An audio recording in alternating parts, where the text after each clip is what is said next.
Good morning, afternoon, and evening to everyone. We're excited to have you all join us for our third joint webinar in the AfriChild and PC Learning Network series, highlighting the research and work being done by our partners in Uganda. My name is Evelyn Marquez from the Prevalence and Protection Children Learning Network. And CPC Secretariat is housed at Columbia University, where we work to convene academics, policymakers, and practitioners to promote innovative research, nurture communities of learning, and build the next generation of researcher and advocates for children and families worldwide. And we have Timothy, the Executive Director of AfriChild, here to introduce AfriChild as well. Go ahead, Timothy.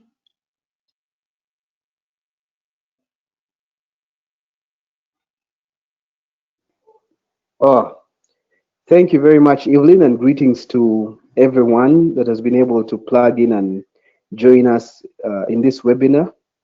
My name is Timothy Opobo, and I am the Executive Director of the AfriChild Center.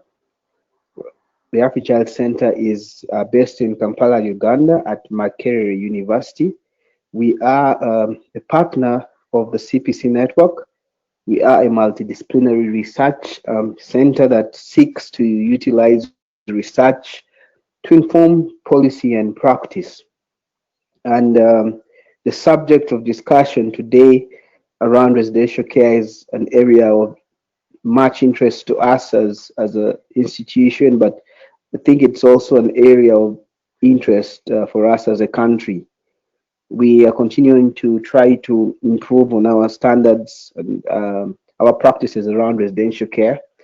And I'm grateful to all our panelists that are going to be speaking today.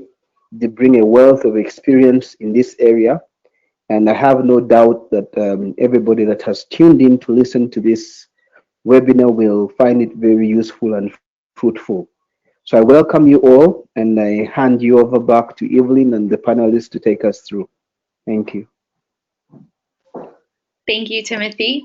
Today, we will be hearing from our esteemed colleagues, Claire Benjarana from the AfriChild Center, Dori Museum, Child Protection Officer at Child Fund International, and Barbara Hebert, Technical Advisor at Catholic Relief Services. We'll be revisiting AfriChild's research that expanded our knowledge of violence against children in residential care institutions and discuss the missing links in addressing residential care violence.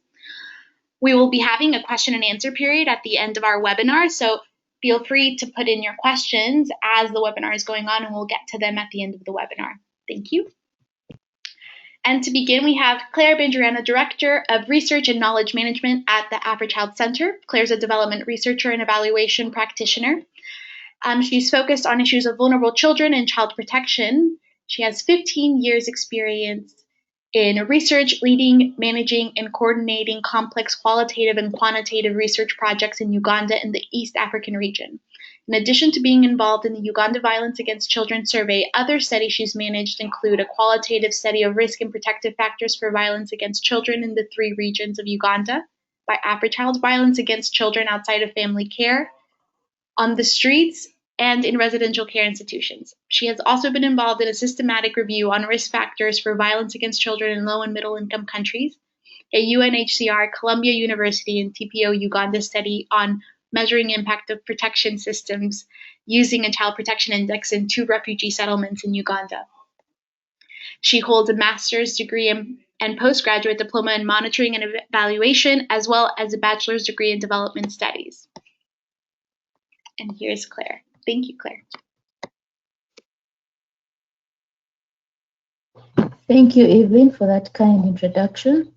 Good afternoon, everyone, or good morning, depending on where you are tuning in from.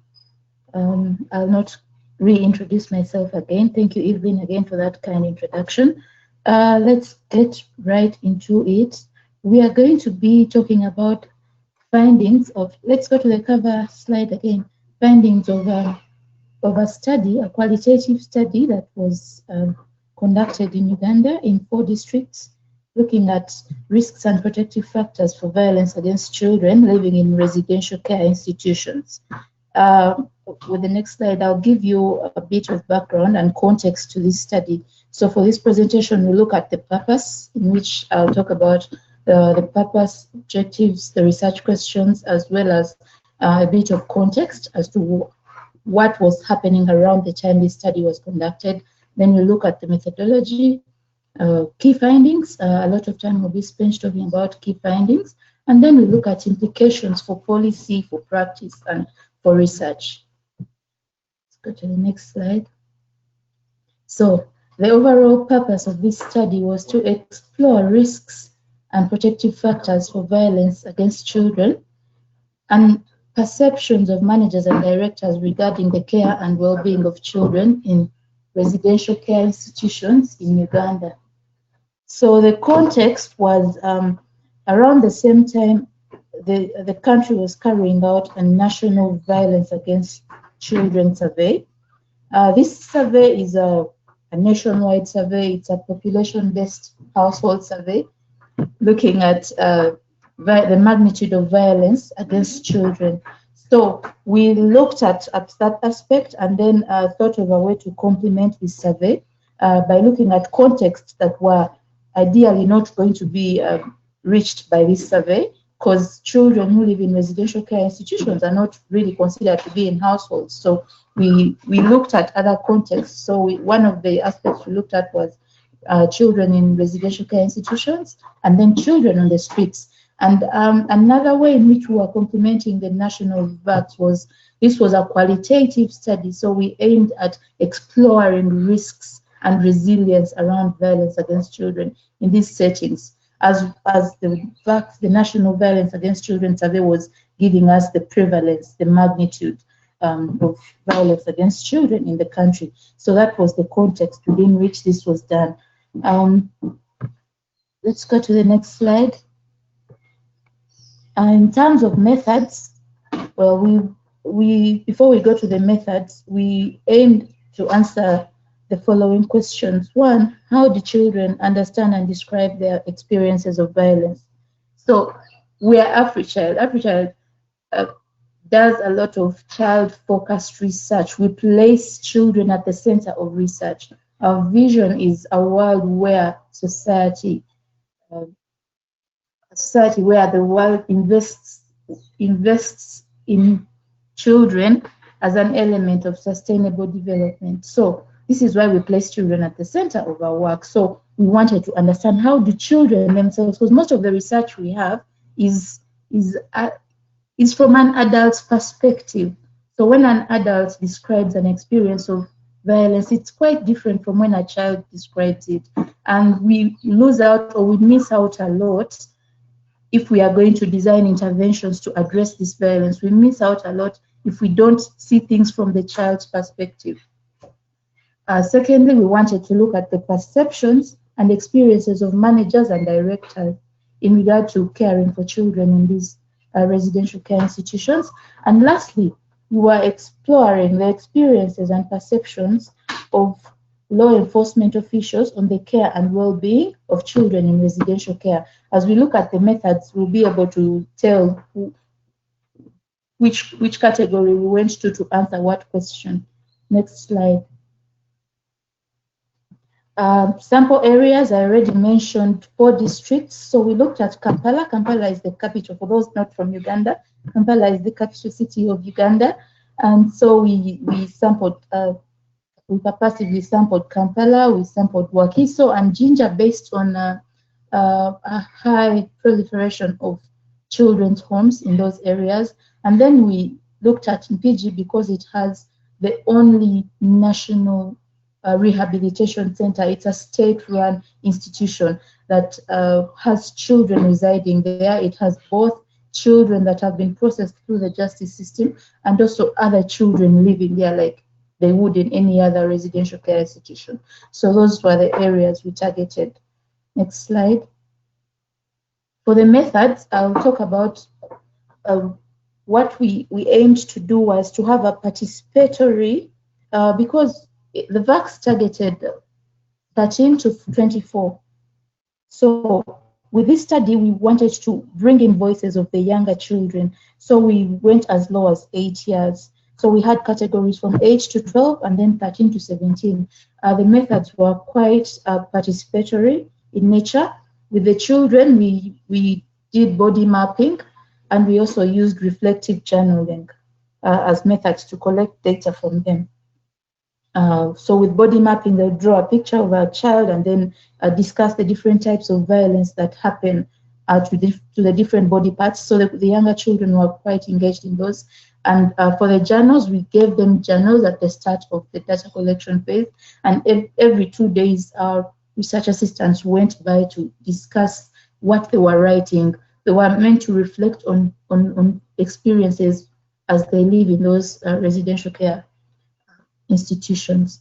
And then with the stakeholders, the key stakeholders in child protection, we held key informant interview. These were probation and social welfare officers, the police, especially those in charge of the child and family protection units of the police force.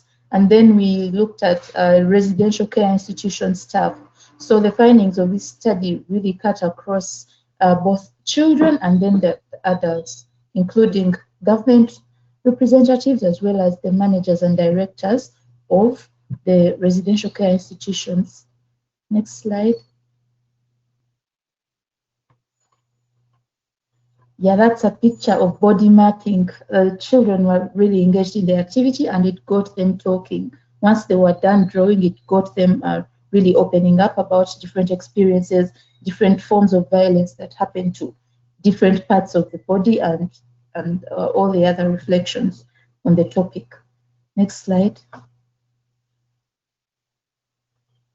So for data analysis, we used NVivo 11, version 11. With NVivo, we had 2 stages of coding done.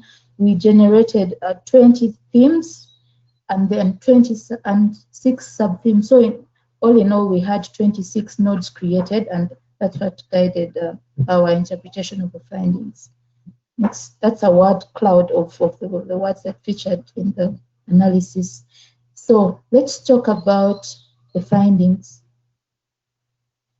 So in the findings, we'll discuss the different forms of violence that featured, as well as ways in which resilience is being built in these institutions, both by the children and by the institutions.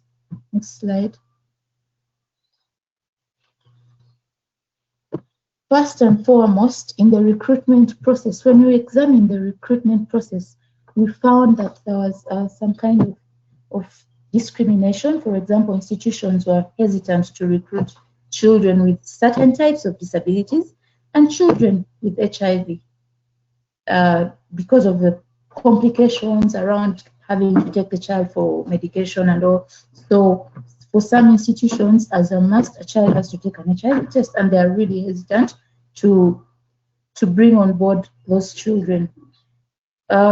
Usually, when they pick the children from dustbins, hospitals, the park, the different public spaces where, say, the younger children are abandoned, they work with the probation and social welfare officer to bring the child into the institution to get a care order, to process a care order, for example, and then get the child to be resident within the institution. So the probation officers play a key role in linking these children to the homes.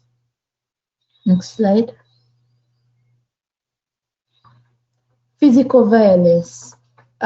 Similar to the national violence against children survey results, here we see that there's a lot of physical violence within these homes, including beating, slapping, biting each other, pinching. Now, biting each other, that points towards the perpetrators being fellow children at times. So we'll later talk about the perpetrators. So here is a quote from one of the young girls during body mapping. A staff beat a kid to the extent of breaking the legs and blood came out of the nose. That is very serious beating. Another one reported that a child had actually escaped from the home because they were constantly being beaten. So there was a lot of physical violence within these homes. Let's look at the next slide.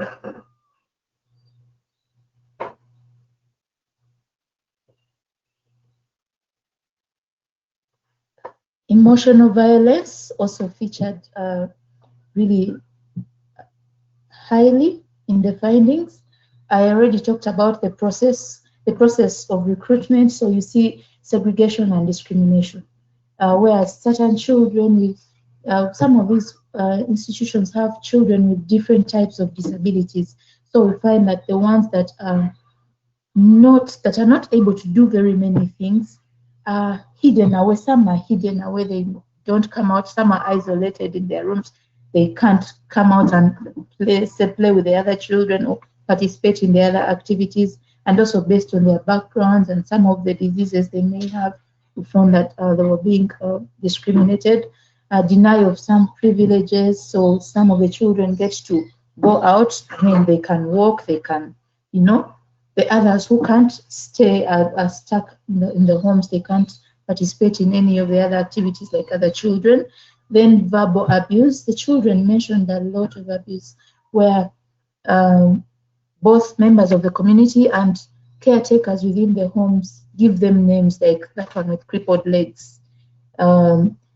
Different ways of describing them that stigmatize them. I'm not sure everyone who's online can understand, but in Uganda or in our local dialect, there are some words. For example, kasiru means someone who can't speak, but the direct translation for that is for a stupid person. Or another word to describe children with who are mentally handicapped. When you directly translate it, it means imbecile, something like that. So those kinds of stigmatizing labels that are put on them. Another quote here, we have moms. The moms are the people who take care of them in the homes.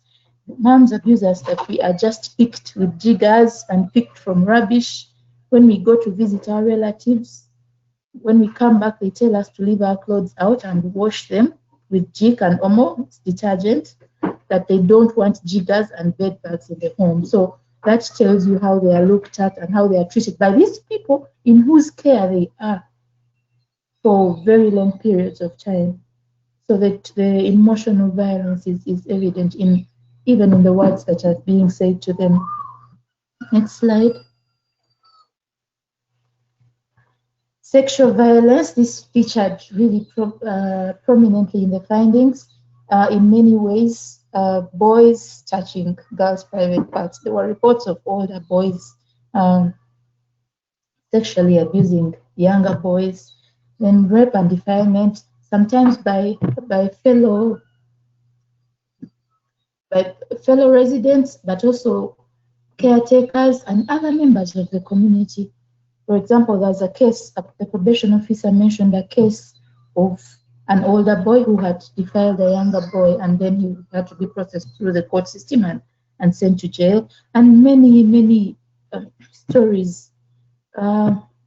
Our court we have here says we also have cases of pregnancy and child-to-child sex with adults, or sex with adults. These cases don't leave the walls of the institutions and they don't reach police because they have managed to buy their way out. So in cases where maybe a staff or someone influential within the institution defiles a child or rapes a child, the case doesn't leave those walls. It's not reported, so the child doesn't get justice. Child-to-child sex it's a term in our justice system where both children are below 18, below the age of consent, and so even if it's defilement, even if it's covered up by that term, child-to-child sex. In that case, if the boy is say 17 and the girl is 14 or 15, that's considered child-to-child sex, ignoring the trauma and all the consequences it may have on both of them. So we found that a lot of that is happening. Next slide.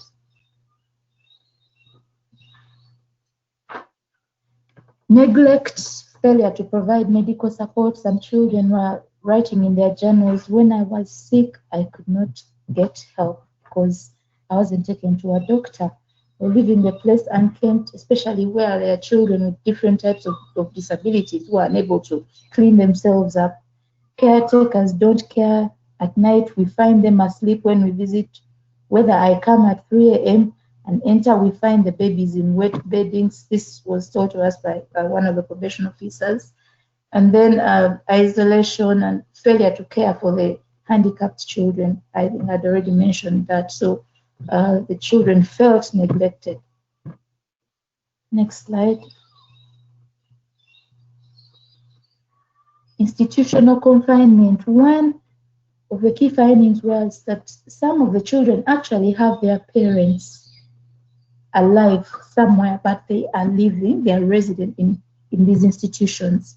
So some of the statements they were saying, well, I get worried that by the time I go back home, I might find when my mother has shifted to a new place of residence. Or I think that by the time I go back home, I might find my parents dead. Or I want to go back home. I enjoy home more than here. But for some reason, there are so many reasons as to why children end up in residential care institutions. So we found this also a crucial finding that children in these homes actually have their parents alive somewhere. Next slide.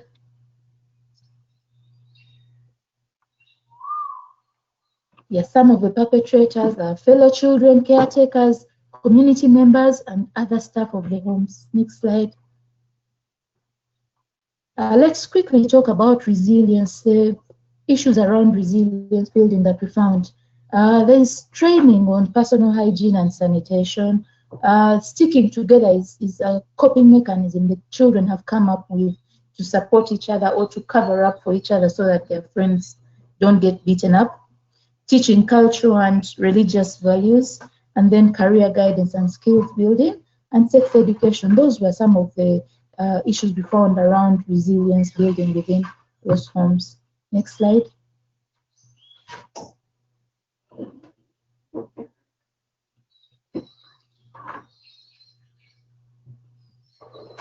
Next slide, please. Conclusions. We recognize that residential care institutions are making a big contribution in children's life through the provision of basic supplies and services. The experiences of violence cut across all types, whether they are state-owned or non-state actor-owned. These experiences cut across. These are not the best places for children to grow. At least the experiences and from the voices of children, it shows that these are not the best places for children to grow. Community-based child protection systems are more suitable for the growth of children, but require stakeholder engagement and commitment. Because like we saw, some of these children have their parents alive, they have families out there in the community, but they are being taken care of in residential care institutions. Next slide. Let's look at the implications quickly. For policy, we appeal to the government to enforce all child protection laws, strengthen community-level child protection interventions through financing local government structures, and to hold them accountable. There is only one probation officer monitoring over 60 homes, for example, in Jinja alone. They cannot effectively do that. They need to be supported to do that better. Compulsory training in childcare and protection of all employees in institutions to reduce the violence that is being meted out by the people who are supposed to be taking care of the children. And then we need to institute more regular supervision of institutions and to involve children in identifying violence within the institutions, paying attention to their voices. Next slide. For practice, we need to support deinstitutionalization, get the children out of these institutions if they don't have to be there, support parenting interventions at family and community level, enforce laws and sanctions on child neglect and abuse. And then for research, we need to carry out more implementation research to test, learn, and promote lessons from parenting interventions at family and community level.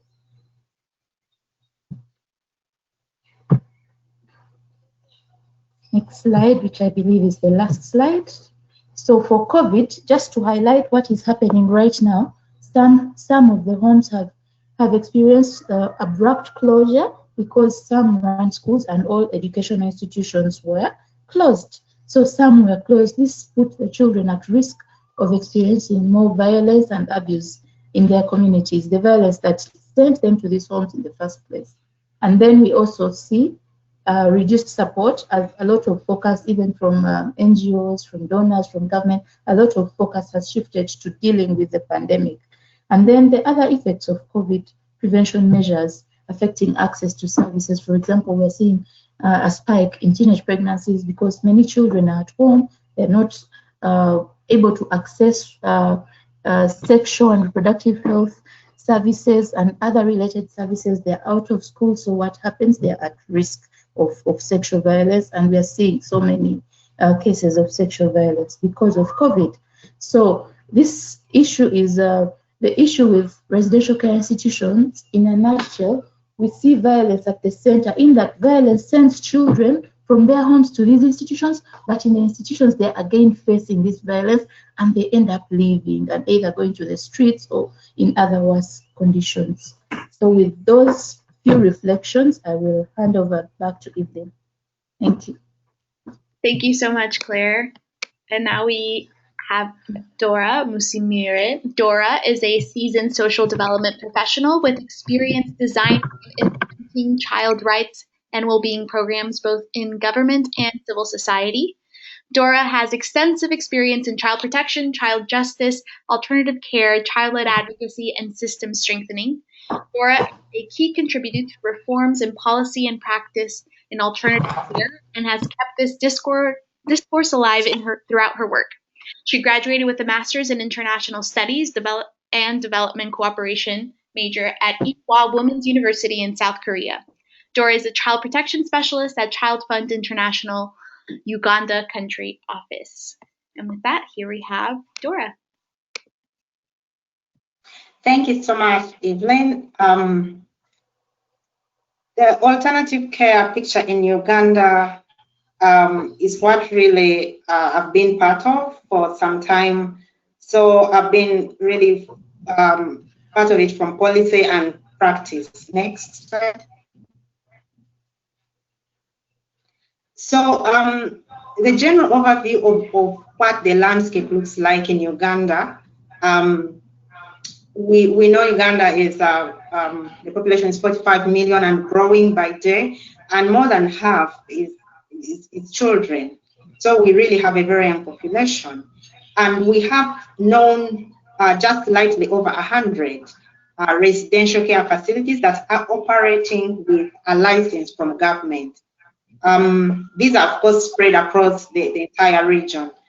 We have approximately 50,000 children living in these institutions. So more children, we are not sure how many. And then we have a specified number of social welfare workforce, the caregivers, the probation officers, we don't know. And for probation officers, some of the probation officers in government structures are actually substantially not probation officers. So that's why the number is not clear. And of course, we also do not know how many foster parents and fit parents there are that could provide alternative care services outside of residential care institutions. Next slide. And the legal framework and institutional framework is premised, provided for by government, and Ministry of Gender, Labour and Social Development is the primary mandated government institution that oversees alternative care programs and interventions within the broader scope of social protection. And this ministry works together with other justice law and order sector, mainly police and judiciary. And of course, Uganda has a vibrant public and private partnership policy. So we have also civil society organizations working alongside government to implement alternative care interventions. Next slide. Next slide, please. Yeah, so that's a snapshot of some of the key development partners that have worked with government for some years to provide alternative care interventions, looking at care reform. We've had UNICEF, we have Child Fund International, we have USAID supporting a DCOF interventions. We have many more of development partners, but I just wanted to show you who are the key players in this area. Next slide, please. Yeah, and we have a good legal environment. We are not from scratch. We've grown all over over the years. We have the Uganda Constitution really as the primary legal instrument that provides for care and protection of children. And key to note is also the Children's Act, which was recently amended in 2016, making more provisions for the safety of children. And recently we also had the National Child Policy, which is a good addition, showing the goodwill of the government to protect the children. And specifically, we have the Alternative Care Framework, which is still an administrative arrangement of the Ministry of Gender to make sure that these alternative care efforts are put together. And alongside the framework, we have the approved home regulations, which is a guidance for all approved homes, meaning the illegal homes are actually outside of these legal provisions. We have the Probation Act, which is very key because the probation officer is the officer mandated to take care of these children in the district. And the Local Government Act, which is operating, because Uganda is a devolved government, so we see lots of powers cascaded down to the subnational level through this act. Of course, the Police Act is also one of the key legal instruments that empowers police to work very closely with the Community Services Department to protect these children. Next slide, please. Yeah, that's a snapshot of how the alternative care framework looks like. The framework is embedded in the context of Uganda, looking at family-based care as the primary focus area of alternative care, such that if families are not kept together, children still grow up within a family-based setting in kinship environment, the next of kin, the relatives, the extended family. And then looking at institutionalization and inter-country adoption as really the last resort. And next slide, please. And as part of this highlights of the alternative care framework is the continuum of care. This continuum of care tells us if we are faced with a situation where a child is, the family where this child is has broken down and the child, we need to think about different care options. What do we do? So the care options available, the first priority is to still explore for a family-based setting within the community, looking at the next of kin, the relatives, the close relatives. And then if that's not possible, then that's when we continue and go into the residential care. And we need to look at approved homes as one of the care options. So that is why government recognizes that some children may fail to be absorbed within the kinship care and the community structures and end up in residential care.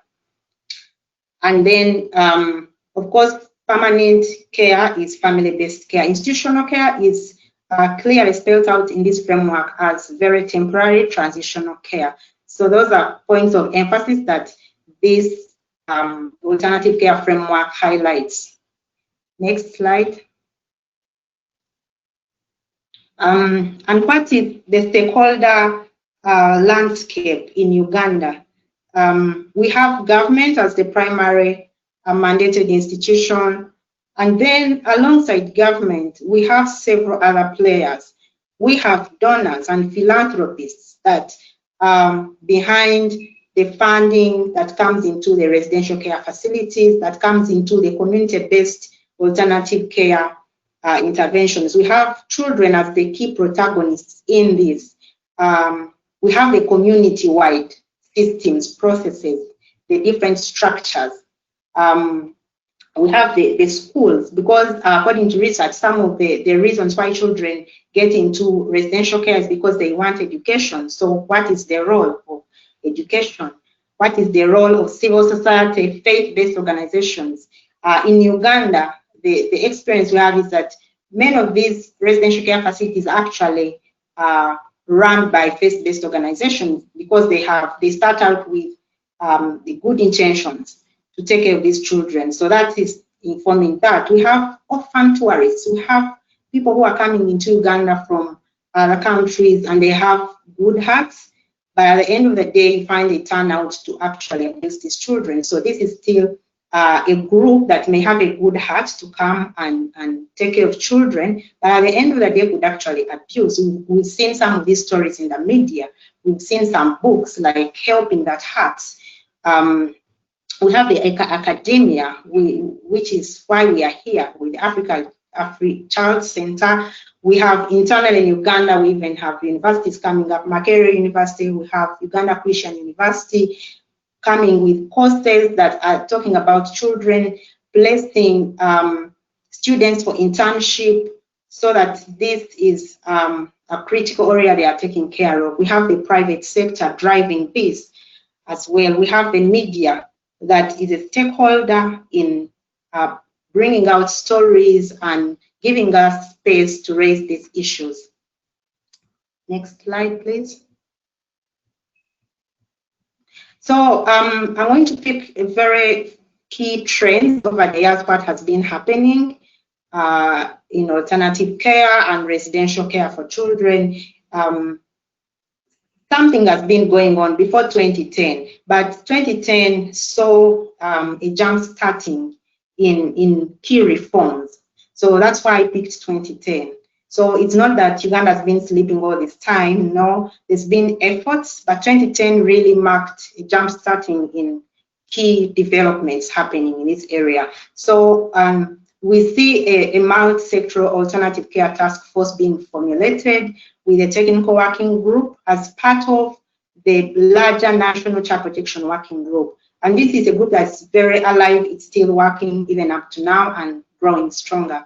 In 2011, we also saw the National Framework on Alternative Care being developed and being popularized, and it's still under review, even currently, under review to take care of emerging trends regarding children in refugee settings, in humanitarian environments, children aligning the framework to the UN guidelines on alternative care. And of course, we have COVID-19 bringing new risks and new ways of doing things. So this is still under review. Next slide, please. Yes, we also saw group home rules being revised in 2013 and an accompanying assessment tool to guide monitoring, routine monitoring, supporting the government to monitor these institutions for standards. And then we also see the Children's Act being amended, looking at foster care and toning down the legal guardianship provisions. We also see some efforts towards strengthening M&E for alternative care. We see a set of core indicators that was developed with support from measure evaluation. At least we have some indicators that we can benchmark and report on regarding alternative care and children in residential care. And recently in 2020, we saw national child policy, key policy really being approved by cabinet. So this is a key win in this sector. So it's still young, and we hope to disseminate this policy and support governments to make sure we are operationalizing it. Next slide. And yes, just to highlight the key gains. The key gains is really seeing the Children's Amendment Act 2016, revising sections on legal guardianship, and which has seen less children leaving the country. Some of those provisions really have made it possible for children. Other locally available options to be first explored. That's what the Act is saying. First, make sure you have traced for where these children are coming from before you run to inter-country adoption. Have you exhausted all the local options? So this is the beauty of this Act, saying the children have a belonging, if there is a need for education, they can be supported within their family setting. And then we also saw a big milestone where we saw about 165 illegal residence care facilities closed or transitioning care. And this has been really voluntary closure. In some cases, it has been really forced closure by government, but this government revised these, issued guidelines for closure and asked people to close, and later realized that closure is not a one-day thing. You can do massive closure, can do forced closure, and it has now become a dialogue of working together with the homeowners to transition care. We still have some gaps. One of the major gaps is that Uganda is not party to the Hague Convention, inter-country adoption, which constrains follow-up and reporting. When children leave the borders of Uganda, it is hard to know, to follow up if they are still safe. So that is still a gap that is up to be addressed. And we still have laws and fragmented laws and multi-layer implementation structures. We have different laws spread in different other line ministries, and this constrains coordination. We have some implementation sections in the Ministry of Gender, others in Justice, others in the local government, others in other government agencies, and it constrains running around coordinating the different partners, bringing some are resourced, others are not. So that's still a hurdle. Of course, we still have very, very limited funding. The Ministry of Gender is the least funded, among the least funded social sector. So we still see this sector, even within Ministry of Gender, very under-resourced, and that is still a gap. Next slide. Just a snapshot of our experience as Child Fund. We had a institutionalization project where we in 2014, where we worked in 12 districts in a consortium, and we have some key gains like resettling over almost about 17,000 children and working with over 140 residential care facilities to improve standards. Next slide.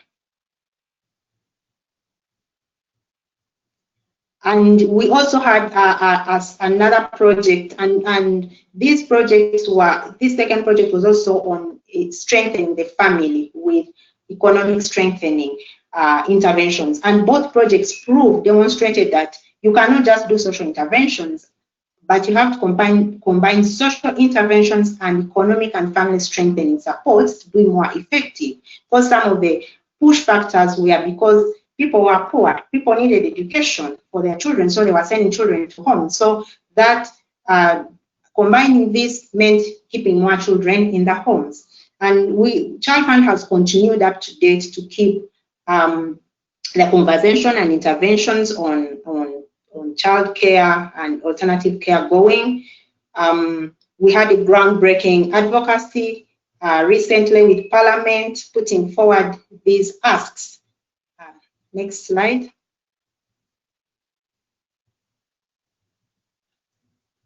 Yeah, and so among other things that we have realized as Child Fund is utilizing vulnerability assessment to determine a set of care packages to address the factors that push these children into the homes.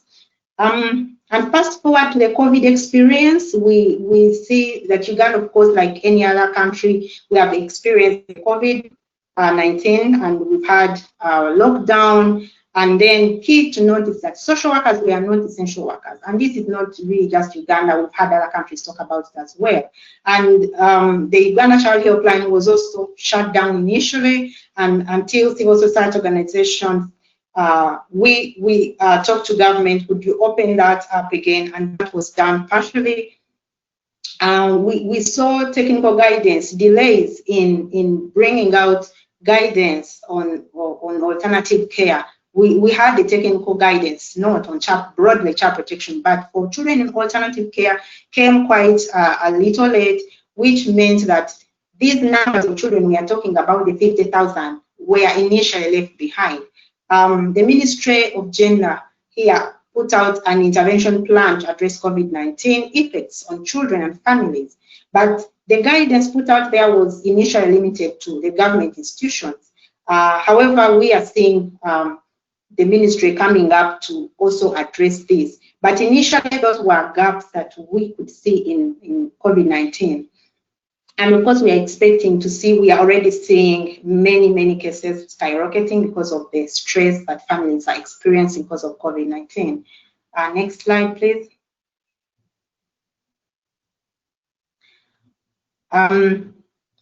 We still see volatile funding. It is here today, tomorrow is not there. So what next in COVID-19?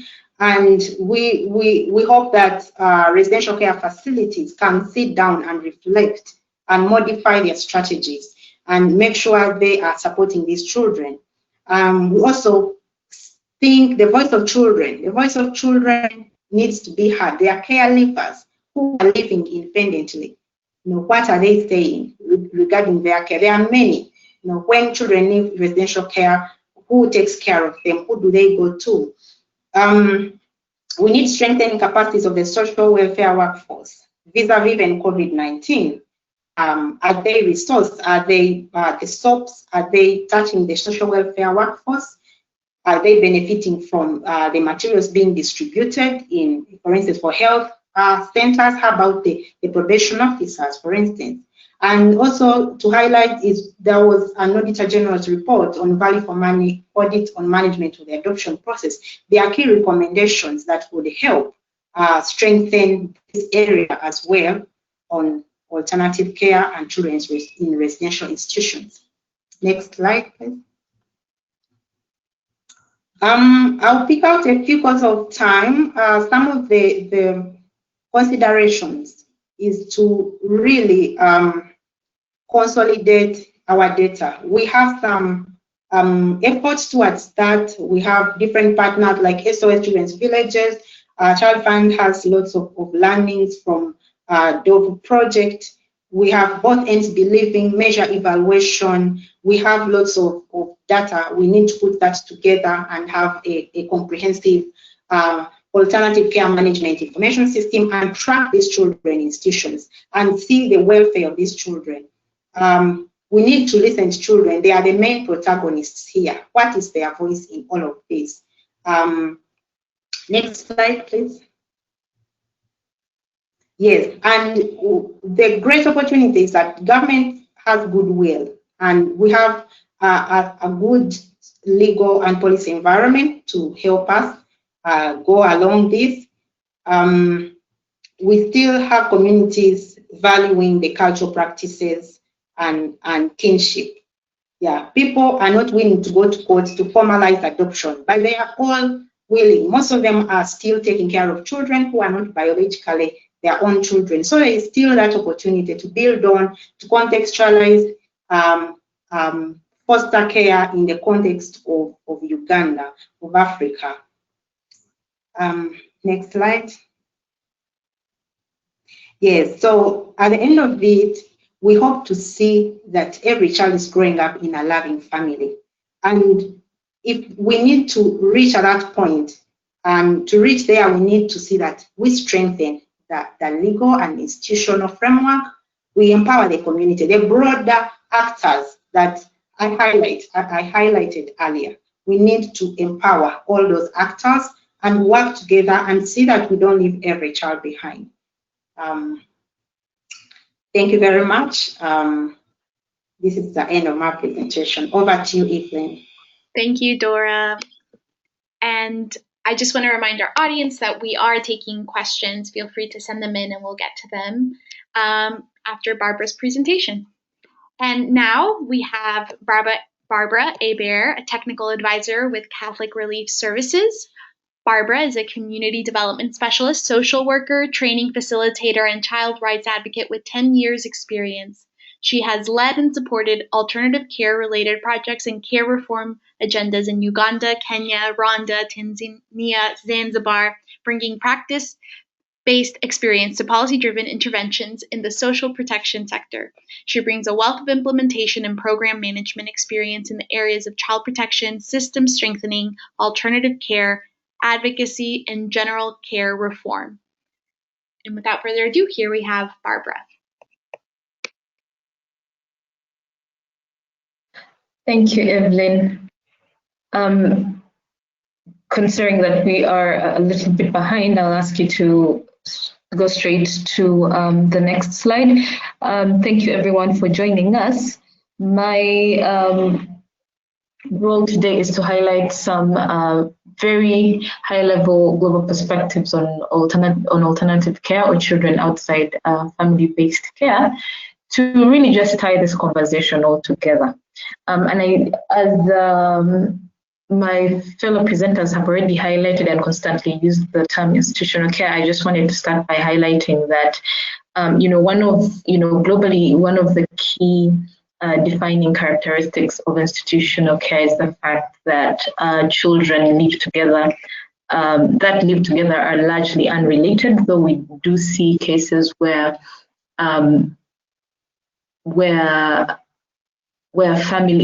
siblings of or children of the caregivers are also brought into the institutions in some countries.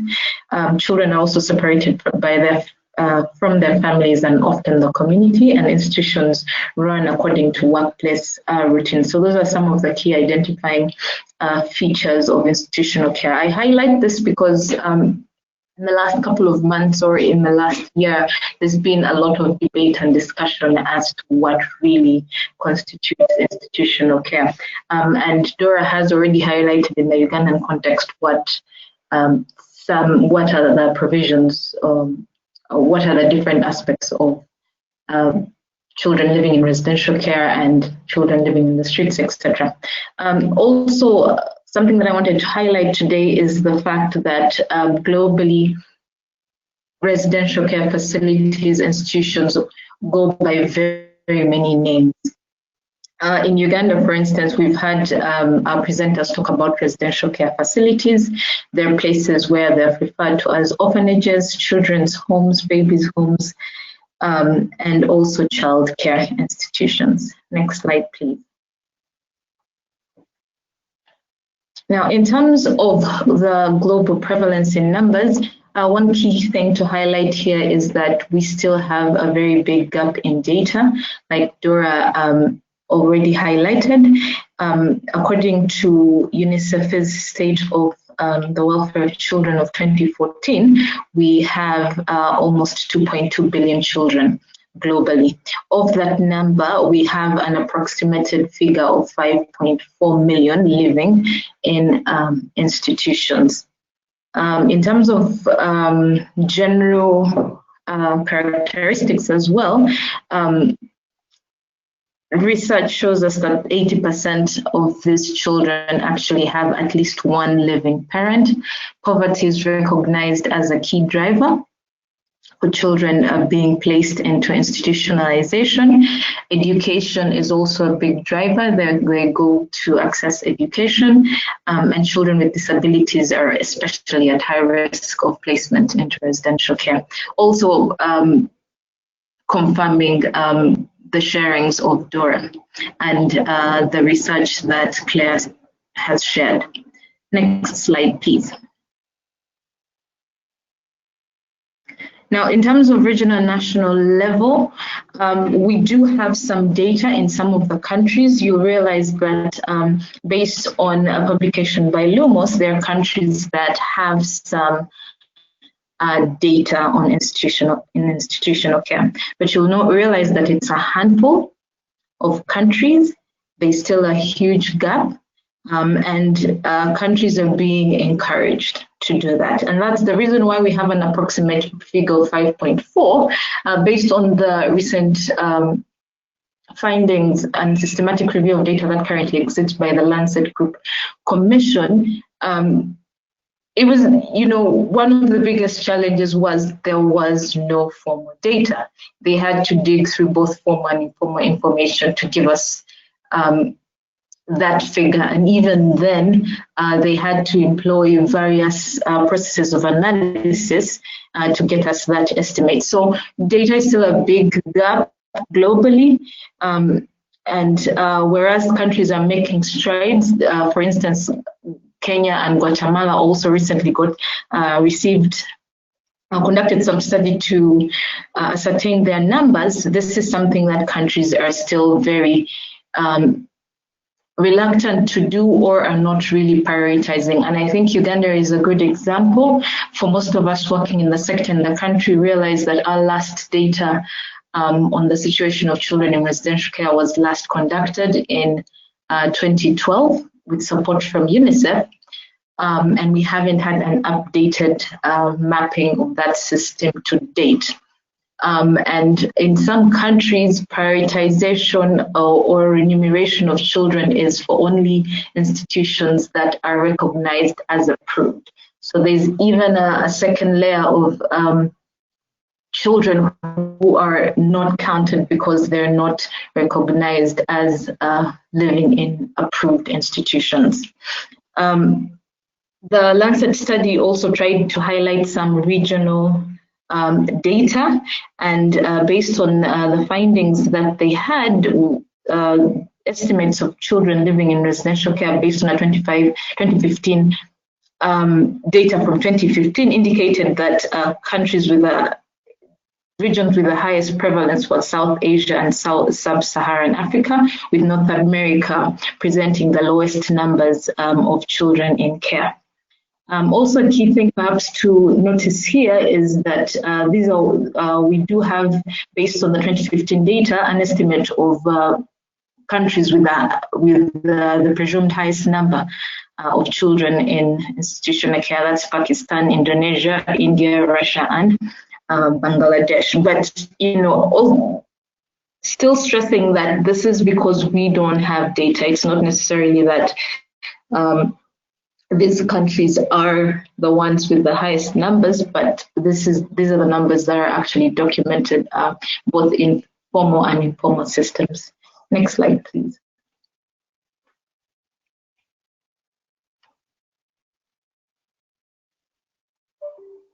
I think we have to go back to one.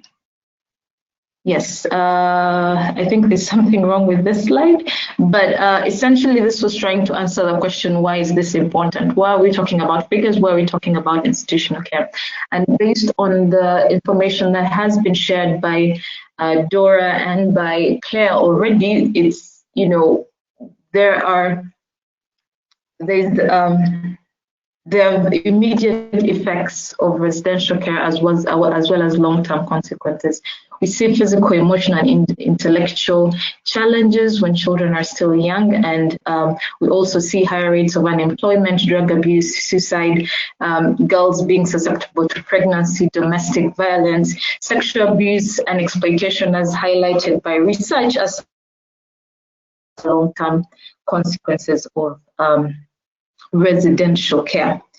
Next slide. Some of the research that supports these findings is the most recent, the Lancet Group Commission on Institutionalization and the Institutionalization of Children. And, based on all the information that they gathered, they highlight two key things. The children in institutional care experience delays in physical and cognitive development. And this really emphasized or gave credit to the Bucharest Early Intervention Study, which also gave us more or less the same results. So this most recent information sort of reaffirms and confirms that that finding in terms of effects of residential care. Key thing is they also recognized that placement into family-based care created a rapid recovery in a period of 3 to 4 years for most of the children. So basically it was saying that yes, the effects are there, but if we act now, if we place children as soon as possible in residential care, we do have the capacity to reverse some of these dangers and long-term effects. Next slide, please. Now, globally, there is guidance to support this work. The most recent being the resolution that was passed in December 2019. Why is this important? I mean, this was the first UN General Assembly resolution that prioritized or focused on children without parental care. And for the first time, it really called all the countries within the General Assembly to take deinstitutionalization, placement into residential care seriously, to implement the international commitments that each of them had assigned to. And also a coalition of over 255 organizations, networks and agencies developed and advocated for key recommendations. This was also unprecedented. 255 organizations together to agree. This meant that, you know, in many of our countries, globally, nationally, regionally, we're actually making efforts to change the way we are caring for the children, change the way policies and programs are addressing separation and taking the angle of both the prevention and responsive programming. There are also guidelines to support reintegration of children, guidelines for tracking progress, and most recently, the global community has developed specific guidance on responding to COVID-19 in the context of alternative care through the guidance for alternative care provision during COVID-19. All of these documents can be shared, but are readily available in all of these sites. So just to say that the global community, the global organizations have to come together to support improvement in practice, and we have the resources to make the change that is required. Next slide, please. Finally, this is the proposed strategy for change, and it's based on countries that are already doing it. We do have in East Africa alone, I believe we have Rwanda that sort of led the journey for care reform, but we have countries such as Kenya and Uganda as well that are making great strides to deinstitutionalize children. And I think the approach that's being emphasized at the moment is the redirection of funding. So there's the belief that there is funding within countries that can be reprogrammed into family-based care. But also the lack of data makes it difficult to inform policies and programs. So countries are being encouraged to prioritize remuneration of children, to prioritize the counting of children currently living outside appropriate family care, so that policies and programs are evidence-based and actually meet the needs of the children.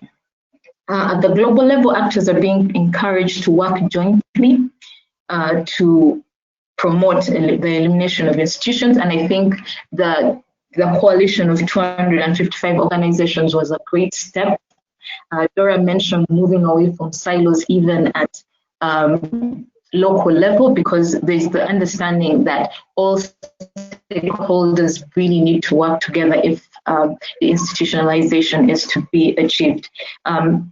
There's also the discussion that child protection systems need to be reflective of the approach of care reform. So it has to be grounded in the continuum of care thinking that prioritizes the role of families. And then lastly, programs should address the drivers of institutionalization and the specific needs of each child and family.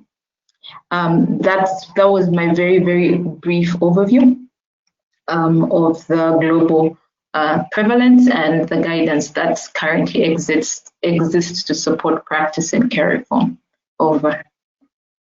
Thank you so much, Barbara. And we just have a couple of questions, and I think we could probably just answer them quickly.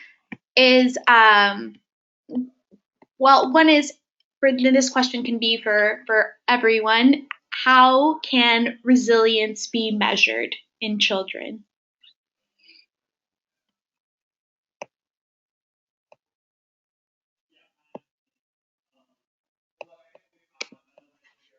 And Claire, this was in reference to the qualitative research. I don't know if you can answer a little bit or give a little insight on what kind of measures could be used, indicators to measure resilience among children.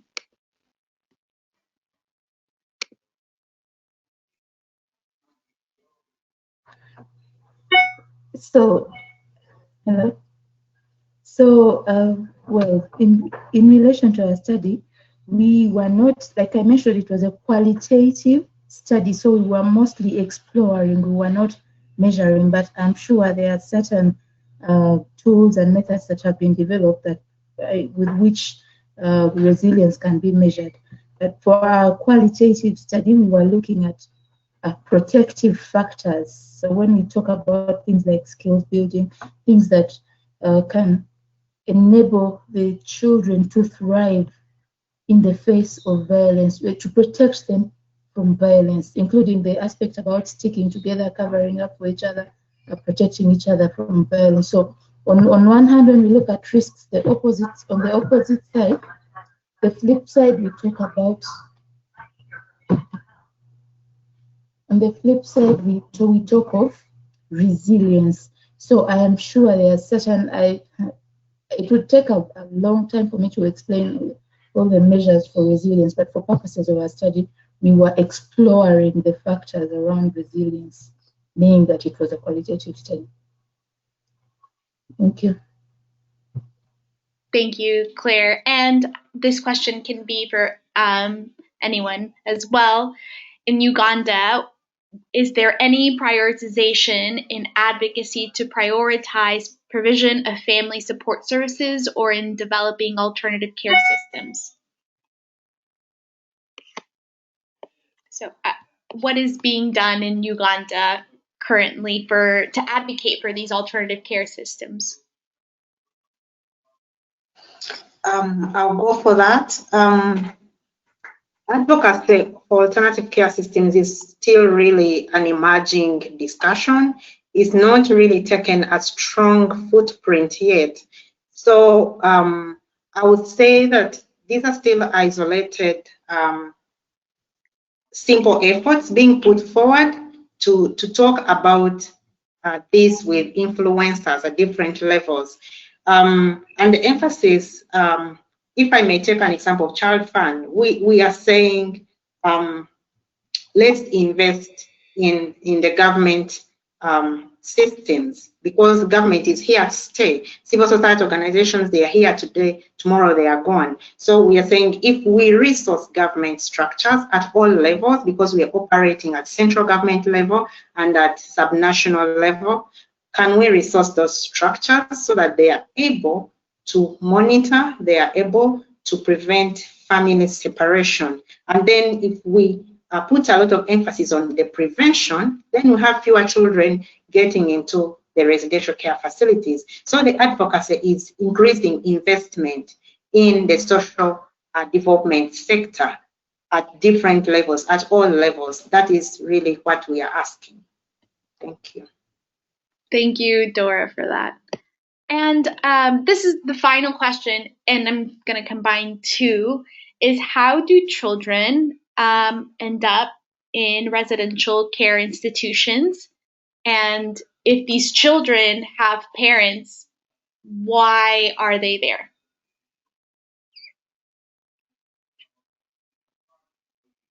So I'll take that.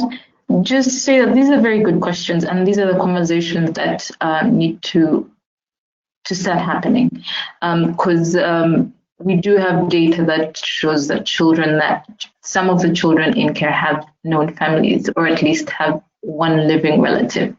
How do they end up there? Like I mentioned in my presentation, poverty and access, the desire to access education are one of the key drivers.